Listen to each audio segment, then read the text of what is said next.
Hi guys, before we start the episode, we have something very important to share.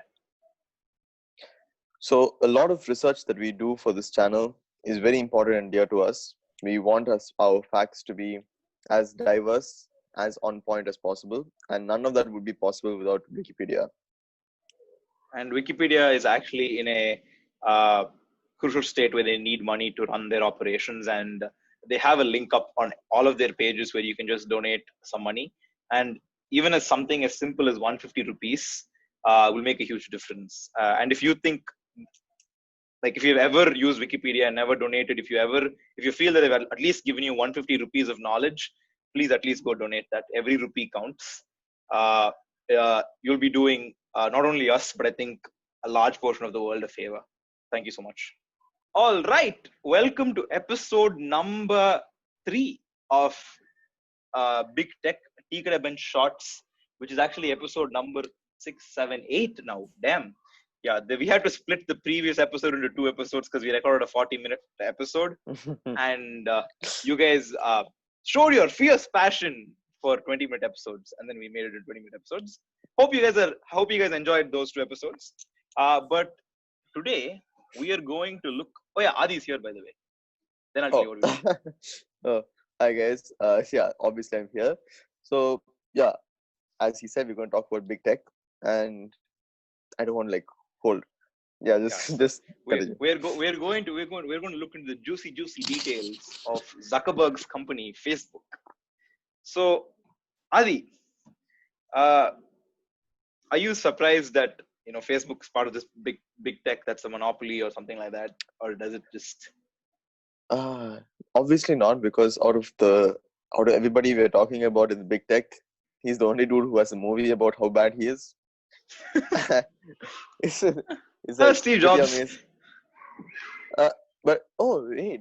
But no, Steve Jobs is dead. It's okay. Steve Jobs. Okay, the company became shit after Steve Jobs died, so I wouldn't count him. Oh no, I actually think the company became better financially after Steve Jobs died. But yeah, either way, that's a different story. Anyway. That's a different way. Yeah, either way. That's for a different. So Facebook. What are your thoughts, Adi? Facebook is honestly the first thing that comes to us when we think about unethical use of the internet, right? I wouldn't say they are unethical. I would just say they're too smart, and they're smarter than their competitors. They're smarter than the consumers. And it's so weird, to think about our interaction with Facebook, because we are normally sold product on the internet. And then Facebook made us realize that we are the sold product on the internet. Exactly. And you can't really say that it's wrong or it's anything. It's just the way it is. It is what it is. True. And it's such a weird scenario that we're caught in. I must say, Facebook's and Google's business model is something that's just really fascinating and really revolutionary if you think about it, to make advertising what it is today. But yeah, today we're going to investigate Facebook as a monopoly, potentially. So Facebook was part of the congressional hearing that happened last week, and they were there because the acquisition of Instagram and now the dominance they share and some of the questionable behavior that they tend to practice is being questioned as it should be. So, Adi, what do you think about Facebook and Instagram, and how they have added stories, things like that? How do you look at that? Do you think it's monopolistic? Okay. So before we hit on that, I think we should talk about obviously Snapchat, right? Snapchat is one big player in this whole concept of Facebook being a monopoly. If you guys don't remember, Instagram used to be very separate. Instagram used to be a separate entity, and when it used to be a separate entity, it wasn't very user friendly, and the design, everything was not as good as it is today.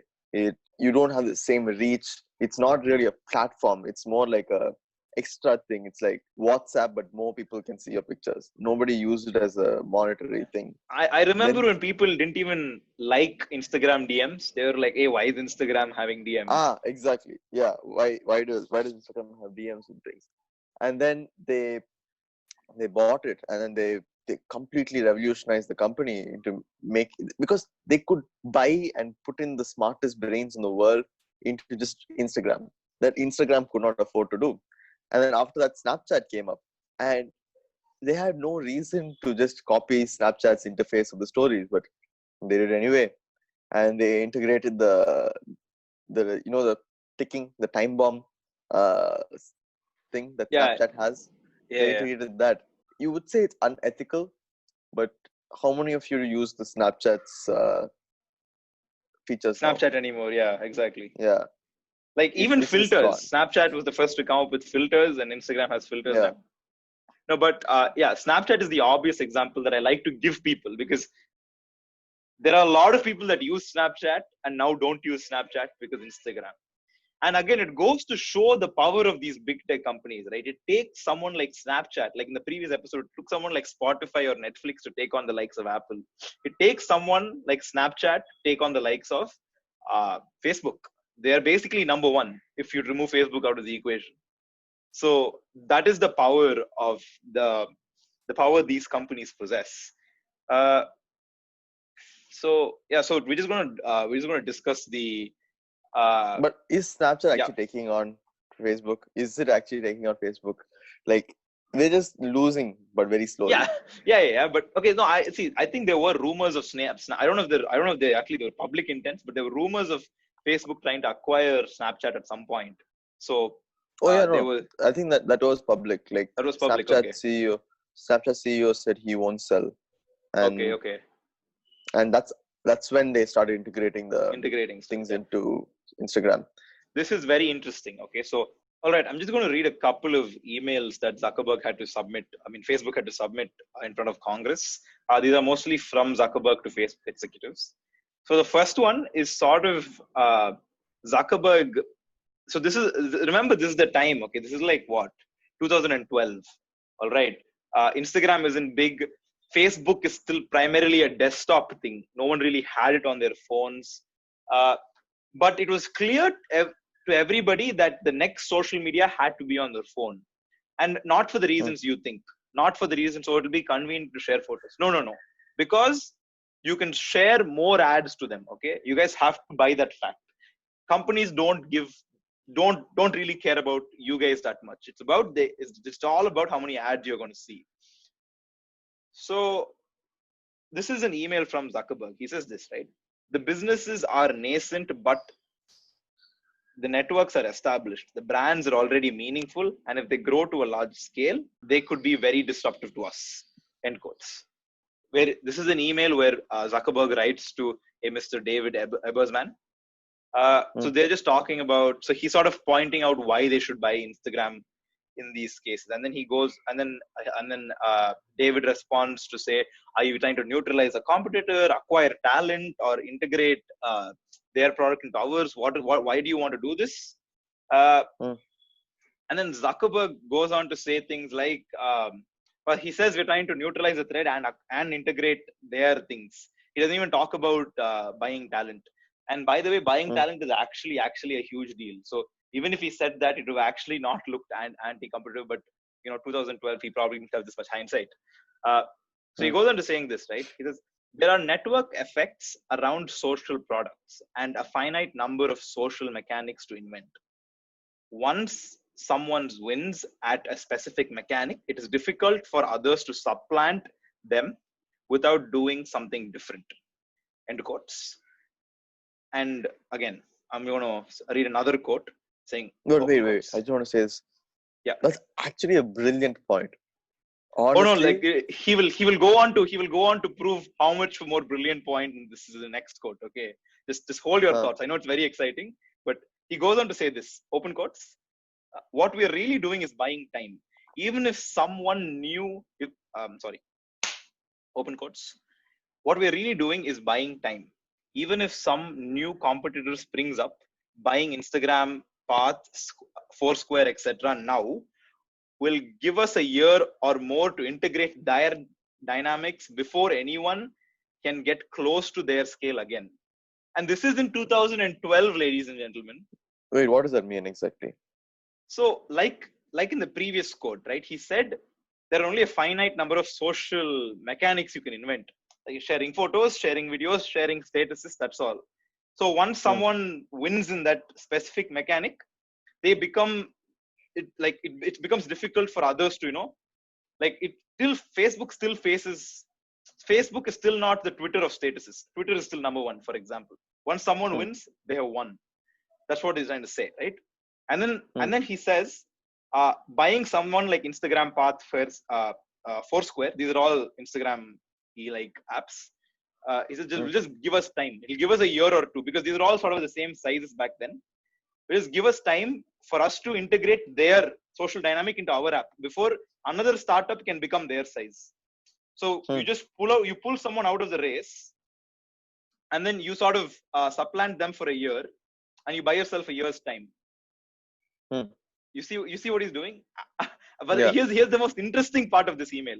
About 45 minutes later, there's another email that says this, and I quote: "Above, I didn't mean to imply that we'd be buying them to prevent from competing with us in any way."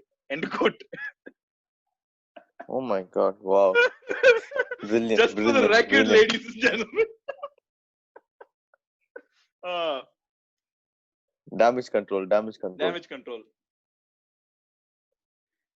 So yeah, Adi, what do you think? See, in a small way, this is a big problem for companies and everything, but for the average consumer, this is a net positive. Our user interface with Instagram has become so much better, and this is the one good thing about Monopolies, right? Okay, that's not much good for Monopolies, but one good thing for Monopolies is actually very good for a consumer in many aspects. How do I say this?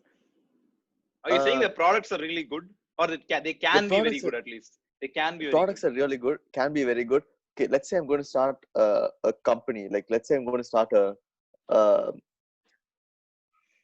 gesture company. What a gesture company would be like if I just wear a ring on my hand and I just gesture something, and then my phone will react to that. This would be probably a GoFundMe campaign, and let's say I raise like $200,000 and I start making the rings, and it actually works. A company like Facebook has enough money to just randomly throw at me and make a huge investment, and only monopolies have this power.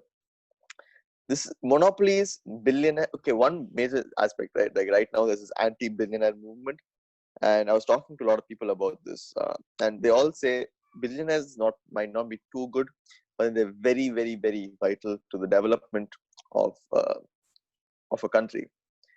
Only a billionaire could not have a major risk when they're trying to develop smaller companies. Like, think about Oculus Rift. Once upon a time, VR was a dying, like as soon as it came up, people were amazed by it, and then it was just dying from that point. And nobody had any hopes of it. Then Facebook came out and they bought Oculus Rift. Wait, Oculus Rift or Oculus Oculus is the company. Yeah. Oculus is the company. They bought Oculus basically. And then they put the greatest minds into it. They put investment. They integrated the people from that company into Facebook. And then few years down the line, we are training doctors on Oculus systems. We're getting better doctors than ever before. We don't need cadavers. People in Africa or people in very, very rural communities can use an Oculus where they can't get sanitized bodies very easily. So are you telling me this is not a net positive? This is actually a thing that no other company can do. No, but you see, in the case of Instagram, right? Like, okay, I understand what you're saying. Instagram as a whole has gotten better for us, but I don't think it's positive because, see, if I have like there are again two reasons for this, right? Why it's not net positive. The consumer doesn't have anywhere to go, and that's a terrible place to be. If I'm not comfortable with the way Facebook sells my data, I said, okay, I want to go. I want to have somewhere else. I will not find another place where all my friends are. Okay. Like where all my content is available, or the other way, right?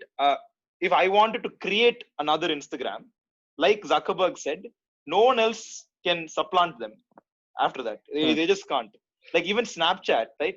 Snapchat was winning, but because Instagram was a monopoly, It's like Snapchat technically supplanted them. And Instagram like, okay, fine, we'll do stories. Boom. Snapchat's out of the equation. Straight up.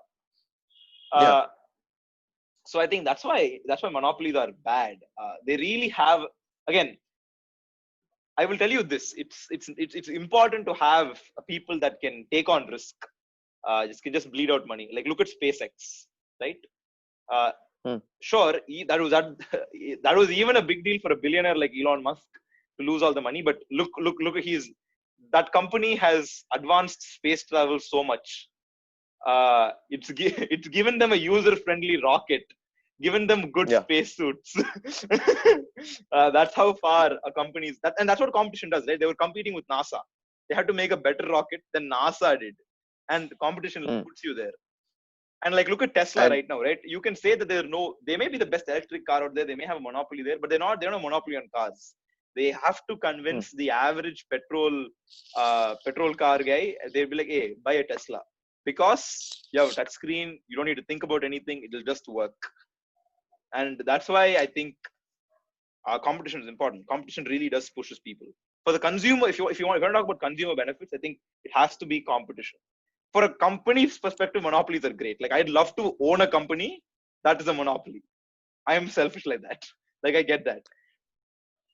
But from a consumer's point of view, see, from consumer's point of view, definitely from a consumer's point of view, definitely not the greatest. But then what about a small startup's point of view? A monopoly is very important.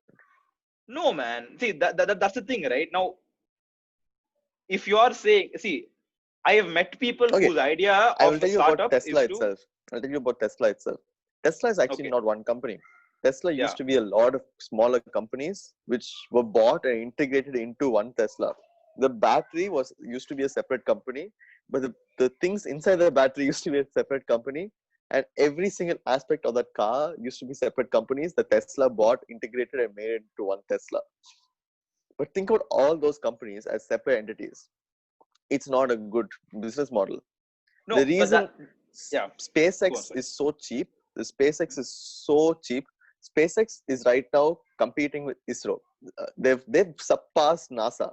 They're right now competing with ISRO. ISRO is the cheapest rocket manufacturer in the world right now, and they're competing with ISRO. And how ISRO did it is because we made all the rocket parts here, and that's why we can make it so cheaply. The reason NASA is so expensive is because they outsource every single part that they put in their rockets.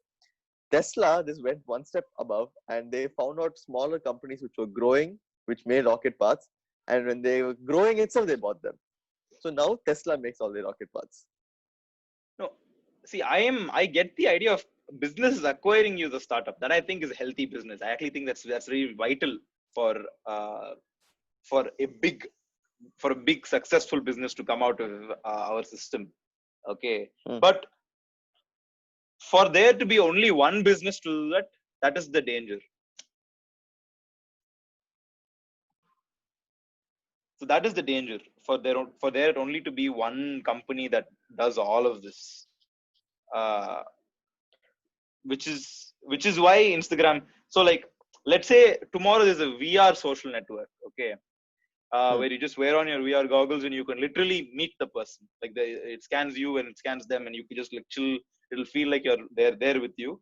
Facebook can just come like hey, yeah, and then Facebook can just be like, hey, and they could be a small, right? Now Facebook could try developing their own thing. They own Oculus. I'm pretty sure it won't be hard, but they also own Oculus. For them to integrate that into Oculus is the easiest thing on the planet. But no other company is in a better position to do that. Even Apple will probably, because they're into AR. I'm saying Apple because of that. But even they have to sort of plan out another VR strategy and then go about it. Yeah, that is actually very true. That is actually a sad reality. Let's say I start a company which makes that possible. Like Ready Player One is possible, where you can meet people on VR. Facebook would make the same exact thing, and then they would just say, if you want to log in, just click one button and then you can log in. But while you have to create an account, you have to pay me. For me, getting ads is harder. For me, everything is harder. Facebook could do what I did in 2 months in probably 2 weeks. And promise better interface. I can never do that because I don't already have the standing there. Yeah. So that is true. That I will agree. Yeah. And I think we're nearing the 20-minute mark. And I just want to leave the audience with this small snippet. So this is very close. This is after the sale of Instagram to Facebook, April 2012. So Facebook only bought 13 employees and the company. And this is the direction at which the engineers were pointed to. And I quote, "If we don't create the thing that kills Facebook, something else will," end quote. Oof. Because Brilliant. Brilliant. And that's why they're part of the big tech. Thank you so much for watching. Nandri. வணக்கம்.